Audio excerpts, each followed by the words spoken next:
Anyway, all right. We're going to talk about the deadly fire that broke out at the Iranian prison and updates on what is going on in Iran. Some of you probably know this already. A lot of you have asked me to cover this. Mahsa Amini was executed by the morality police after she was apprehended. This is an ongoing issue within the regime. Obviously, there's also a lot of external factors that contribute to the instability in the country. But overall, it does not matter. The cause is just, and since then, other people that have been protesting have also been executed by the state as well. Her real name is Kurdish. It's Jin. Okay, sorry. Everybody, stop yelling at me. That is the hashtag, okay? Calm down. We are having a conversation that is American-centric and American-facing. Calm the fuck down, okay?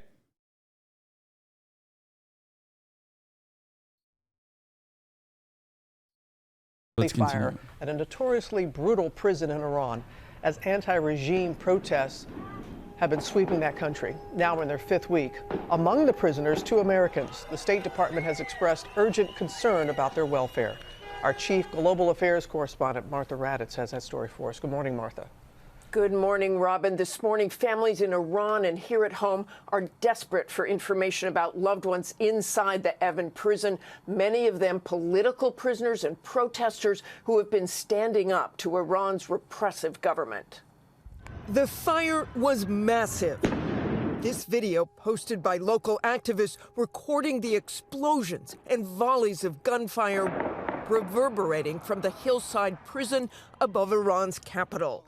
Iran's government allowing state TV to see the charred aftermath, saying 8 prisoners who they described as robbery suspects were killed and more than 60 suffering smoke inhalation. The Iranians blaming a fight between prisoners for the blaze, but with restrictions on the reporting, it is nearly impossible to know the extent of injuries or the cause. Among the thousands of prisoners inside, Iranian-American businessmen Siamak Namazi and Imad Sargi, both accused of spying. This morning, their families saying the 2 men have reportedly been moved to a secure area in the prison and are safe. The State Department making clear Iran is responsible for their safety and are following reports from Evin prison with urgency. Outside the prison, angry protesters lighting fires of their own as the rage in Iran's streets mounts. The protests following the death of Mahsa Amini, who died in police custody after being arrested for violation of Iran's strict dress code for women. More than 240 protesters have reportedly been killed in the police crackdown. Iran's ultra-conservative president blaming the U.S., saying, "It is our belief that America is behind the majority of destruction, terror, riots, and chaos in the region." And yeah, no, dog. I mean, look, does America benefit from it? Does America sometimes push and pull in certain directions? Absolutely. But this is one of those instances where it is very clear-cut and very obvious that the fundamentalist government of Iran is getting to a point, paired up with the American sanctions that are causing economic instability and volatility within the country, is creating a legitimate movement of protest and has created a legitimate movement of protest. Okay? It's true. It's true. It's fucking ridiculous to act like young people in Iran are like pro the Islamist fundamentalist government. Like, are the external factors such as economic instability a part of the reason why so many people are angry? Certainly, okay, but that doesn't change the reality of the honesty of this movement. That doesn't change the reality of the underlying cause of this movement. It is ridiculous. It's completely unacceptable. And for the record, like, we had a hand in this fundamentalist government taking power in Iran. I know everyone's always going to fucking say, oh my God, like, Hassan, everything goes back to America. But yes, the British and the American operations in Iran are the reason for why a fundamentalist government was installed in Iran, because they were seen as the strongest opposition force against Western involvement. That is the truth. And it has maintained its power partially as a consequence of America refusing to allow Iran to cooperate in the international global marketplace. You put more sanctions on a country with the hopes that there will be like a massive protest. Sometimes you might not like what those protests end up creating, though. The movement that those protests end up creating. Shaq I don't want your fucking dumbass.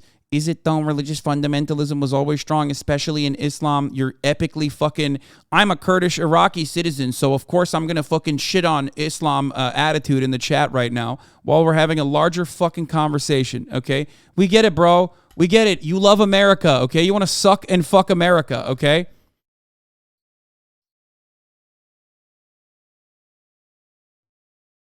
I'm Turkish, not Iraqi. Motherfuckers would be like repeating Sam Harris verbatim. So fucking annoying. Where does the fucking religious fundamentalism come from in Islamic countries, dummy? Where? Do you feel like the Western state has no hand in this? Why is it that pre-Western involvement, half of these religious fundamentalist states, all the way from fucking Egypt to Iran,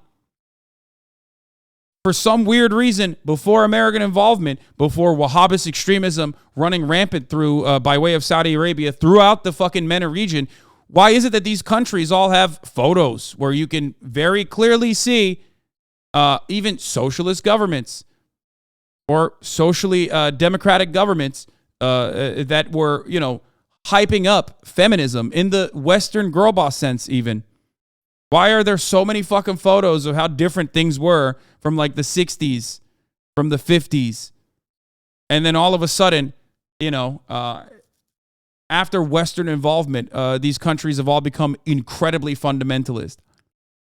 And then you go, that goes way back. How do I know? Well, if I know and you don't know, why the fuck are you talking shit and repeating dumbass talking points like religious fundamentalism was always strong in Islam? That's not the case.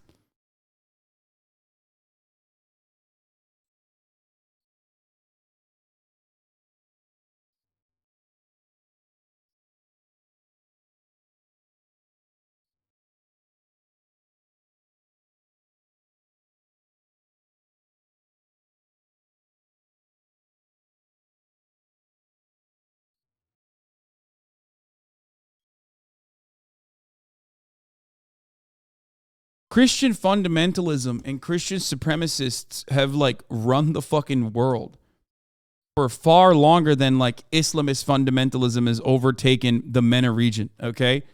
There are so many examples of this. When we talk about like civil liberties and shit, I literally openly fucking show you the Ottoman Empire decriminalizing homosexuality in the 18th fucking century.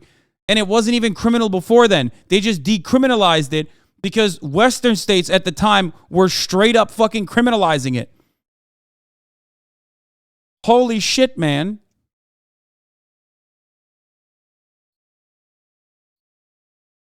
When will you motherfuckers learn?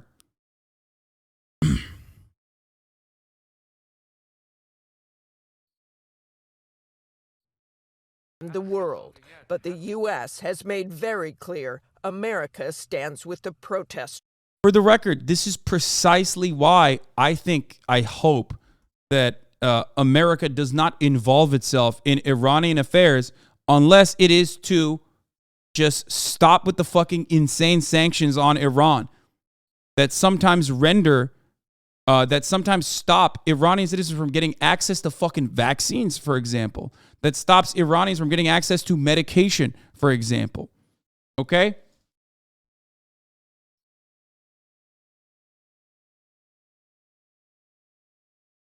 I don't think a single person inside of this community is like, oh man, I ride with the fucking mullahs. You know what I mean? I'm a big fan. I'm a big fan of the Iranian government and the way that they operate within domestic policy.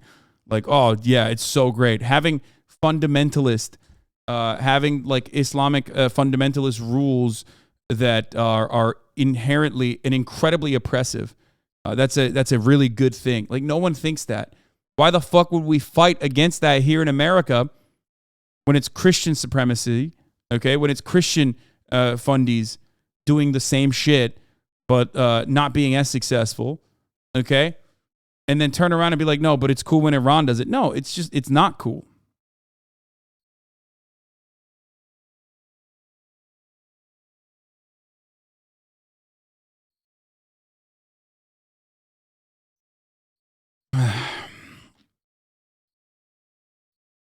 And it's not like America gives a fuck about, you know, authoritarian, theocratic, authoritarian theocratic monarchies or authoritarian theocratic forms of governance that are incredibly brutal and incredibly oppressive.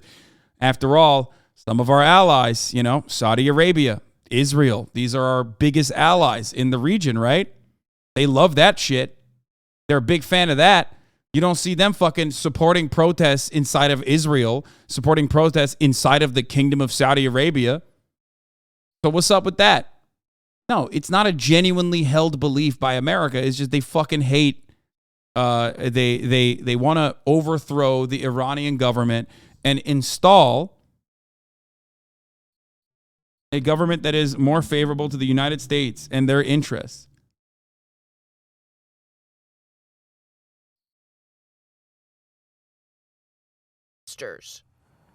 And those protests are only escalating in Iranian towns and cities and beyond. For the first time ever, an Iranian female athlete representing her country at a climbing competition in Seoul appeared without a hijab, something Iran requires of its athletes even outside of Iran, Robin. All right, and Martha, we know. Which would benefit Iranians as well. You think putting a fucking pro-American puppet state in Iran would benefit Iranians? Yeah, it was so beneficial when that happened, right? Remember? Oh, wait. No, it was overthrown and overtaken by anti-Western, the most anti-Western fucking leadership, which is kind of the reason why we're here right now in Iran, you know? We already did that one time, dummy. Shut the fuck up, dummy. Jesus Christ. Look, man, I'm Turkish, okay? I see this. I see this in Turkey. It happened in Turkey. A coup attempt happened in Turkey, which ended up galvanizing the support around Recep Tayyip Erdogan. And even, and then he immediately fucking did a constitutional referendum and turned the country into a presidential, into a presidential system, reinforcing his support and consolidating power. That literally happened. A CIA asset tried to do a coup d'etat, Fethullah Gülen, okay?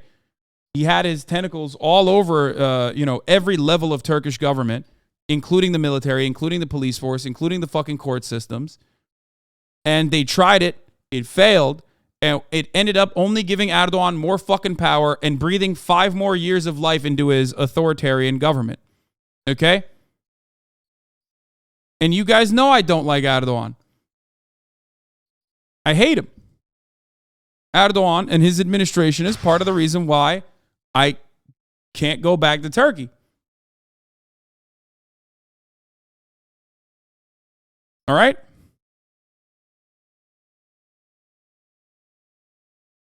But myself included and every fucking anti-Erdogan person in the country recognizes that out of an American-backed puppet state, like Fethullah Gülen's puppet state, versus Erdogan's incredibly authoritarian state, Erdogan's incredibly authoritarian state is preferable to the American puppet state.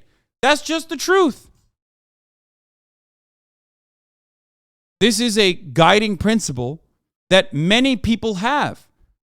because they recognize that they do not want an American-backed, also fundamentalist religious leader.